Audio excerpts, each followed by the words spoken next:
What's up, traders? In this video, I am going to walk you through what I do to mark my levels every morning pre-market using volume profile and getting some good support and resistance areas. So before I dive into that, my goal with these videos is just to share my journey, be transparent with you guys, show my wins, show my losses, and show different strategies that have helped me become a profitable trader in my first 6 months of trading. So if you find this helpful, like the video and subscribe. I would love to have you follow along.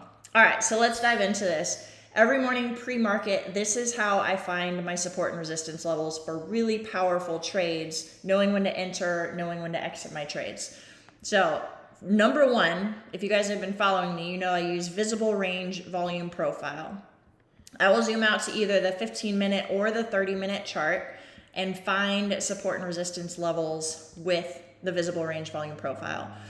I will usually only try to find 1 or 2 levels above and below current price action, simply because if you mark too many, your chart kind of gets messy, and as price kind of starts to react off of those levels, like if it blasts through a level, you can find another one above or below as needed. But I like to keep my chart a little bit cleaner. All right, so depending on how far you zoom out or zoom in, these levels are going to change. That's how the visible range volume profile works. Whatever price action is on the screen, the volume is going to show up on the right over here. So you can see I zoom out a little bit more, that changes. Wherever there is the most price action happening in those zones, there's going to be more or less volume. So it is a little bit subjective, but as you practice it, you'll start to figure this out and get a lot better at it. So the more volume there is at that area, that's where I want to mark. So I take my rectangle tool, which I turned into a scope, so it'll extend left and right, and I'll mark the really high volume nodes that stick out above and below current price. So these are the 2 that kind of stick out for me right now. And just kind of walking you through my thought process as I'm doing this. Price is right here. If it falls below this current level, let me make that a little bit easier for you guys to see. If it falls below this current wick low, then what I see based on volume, the next high volume area is going to be right here. That's where it's going to fall to.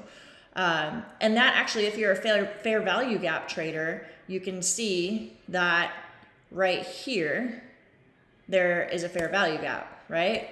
So a lot of times price will just fall through a fair value gap and then either bounce or continue going down in this case. So depending on, it doesn't matter which way you trade, a lot of these different ideas line up with each other. All right, so let me delete that. And these are the 2 levels that I would be watching. So to make those levels, I'm only watching that visible range volume profile to the right. That's the first thing I do, is simply look at volume to mark my levels. And then to confirm those levels, I'll look to the left and see how price has reacted at those levels. So you can see here, this was resistance, resistance, lots of resistance. Like it was chopping around here for quite a while. So that tells me it was a good level, where if it hits there, there's going to be some sort of reaction, possibly. It wouldn't likely just blast through that like within seconds. That would be some sort of resistance. Same thing over here, this level, if you look to the left, this was resistance, right? Resistance, resistance, resistance, resistance. So much resistance that if price were to fall down, I'm guessing that would serve as a pretty big area of support. And if I was in a short, I would want to take profits there. So first thing I do, step 1, is use the visible range volume profile to mark my levels with my scope tool. And then I'll look left to kind of make sure, just with my naked eye, and make sure that those are good levels. All right, so that's step number 1. Step number 2, I pull up my session volume profile. That's another indicator that I use. And I'll mark off the previous day's point of control. So my session volume profile, I only keep have the settings for the New York session. So if I pull up my settings real quick, I'll show you guys. I'm Central Standard Time, so I make it from 8:30 to 4 p.m. and I only mark the, have the point of control showing. So I don't extend the lines to the right just because that gets a little bit too messy. I turn off value area high and low. I only pay attention to the point of control. You can see value area high and low if you are interested in it with the white shaded area right here. That's where 70% of the volume was traded during that session. So that would be the value area. I don't have the lines marked out just because I like to keep it a little bit cleaner. So what I'll do is get my horizontal ray tool and mark yesterday's point of control. And I have a bunch of templates here, so I don't have to individually label it every time and take a lot of time. So I have point of control saved as a template, and it automatically labels that line. The reason I mark that line is because I want to turn off my SVP indicator while I'm trading just to keep my chart clean. Because when I zoom in, I'll show you guys, if I leave that on and I zoom in on the 1 minute chart, which is a lot of times where I take my trades, you can see this is the start of the session, like it's right at 8:33.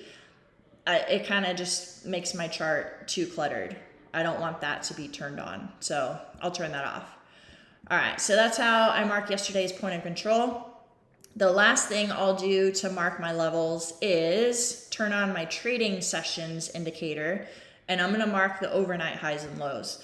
So the blue shaded area is gonna be the Asia session, the yellow shaded area is gonna be the London session. So I do know that London is gonna be overlapping with New York, so if I mark the highs and lows, those could definitely change as the day goes on. But it's helpful in at least my pre-market setup and like knowing what the trend is doing in different areas of liquidity, which is really what I'm looking for. All right, so I will use this indicator to mark my Asia highs and lows. So again, I have my templates over here. It makes it a lot quicker. This is Asia low. And then I'll grab London high and London low.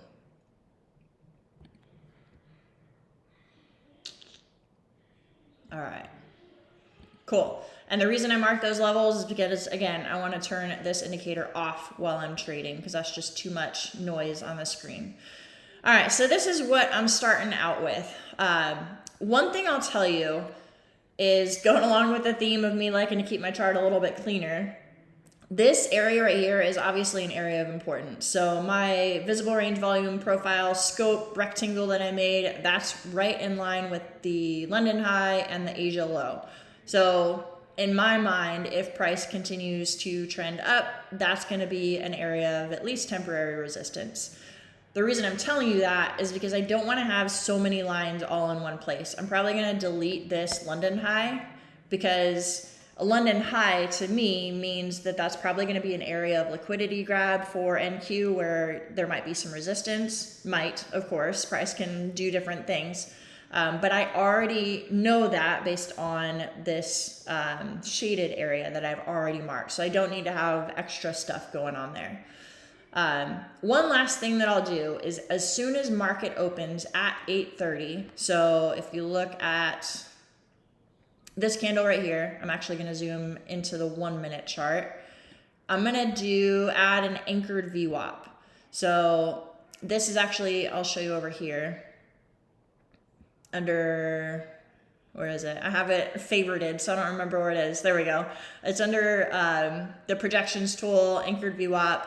And I'm going to mark it right at the 8:30 candle. So that's why I do it on the 8:30 chart.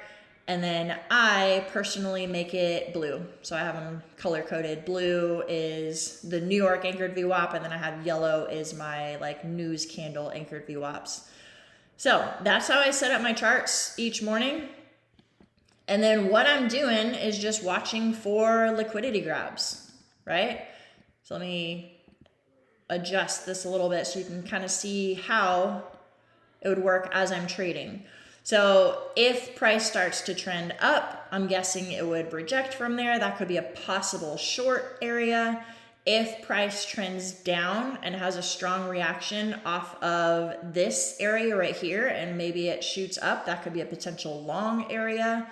That's really what I'm looking for as price goes along. So what I'm going to do here is kind of just bar replay this for a couple of seconds, not for a whole lot, but just kind of see how price reacts and see what kind of trades we might be able to see off of these levels.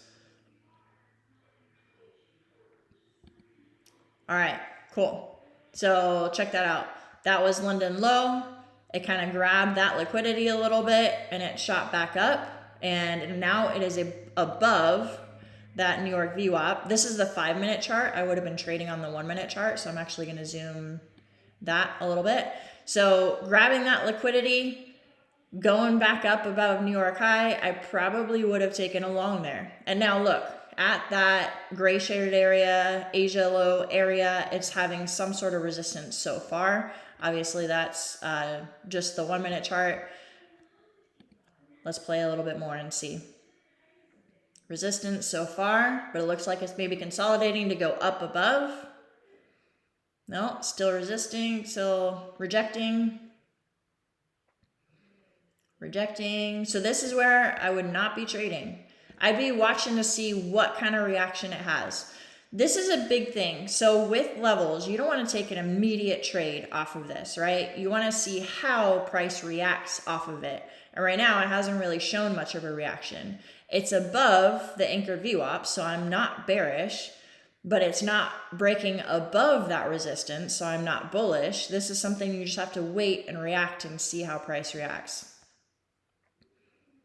Be patient. Still rejecting off of that shaded area that I have. It's an area of high volume. Now it's starting to go down. Here we go. Keep watching though. All right.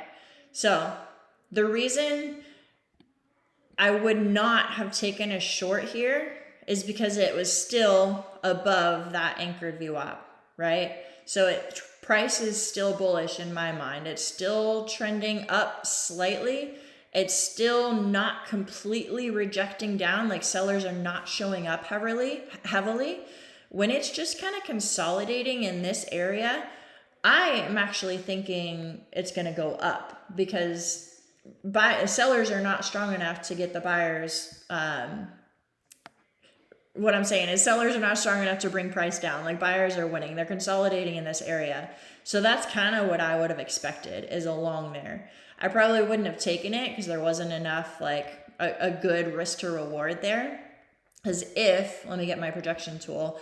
If you had taken a random long here, where would your stop loss would have been, right? There's not a whole, like, are you going to go down here to the lows? That's ridiculous. So that would have been a no trade for me. But let's see, now it's on that Asia high. That would have probably been a good short opportunity, even if it's just for a little scalp, because that would have been against trend. Trend is up currently. But if you had taken a short there, even if you got a late entry, that's already 45 points. Coming back down to this gray shaded area, which was resistance, and now possibly an area of support, right? Let's see how it reacts.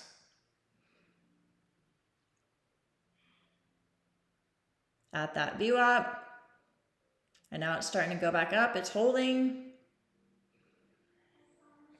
still holding at this point. What do you guys think? It's going to go up or going to bust through, down to the downside? All right, it's going down. Cool. So I don't want to go through this too much longer, but I just want to show you that's how I use my levels, is just to be able to see how price reacts at those levels. I probably would have taken that short. Obviously, hindsight is 20/20, but that was an area of resistance. That was the overnight high. That was the Asia high, right? All of the overnight session, that was the high. And it had a pretty strong rejection off of that high. And you could have exited at that gray shaded area, or you could have taken it all the way down to VWAP and taken your profits there. Let's see how much that would have been. Let's say you entered not even at that high. Let's say you entered a little bit late and you came down to VWAP. You guys, that's a 100-point trade. So mark your levels, get good at marking your levels, and then really just be patient and wait for those levels to hit. See how price reacts at those levels and take your longs and shorts. All right. Let me know if you have any questions. I'm happy to help. Again, if this is helpful to you, if you find this useful, subscribe. I would love to have you follow along.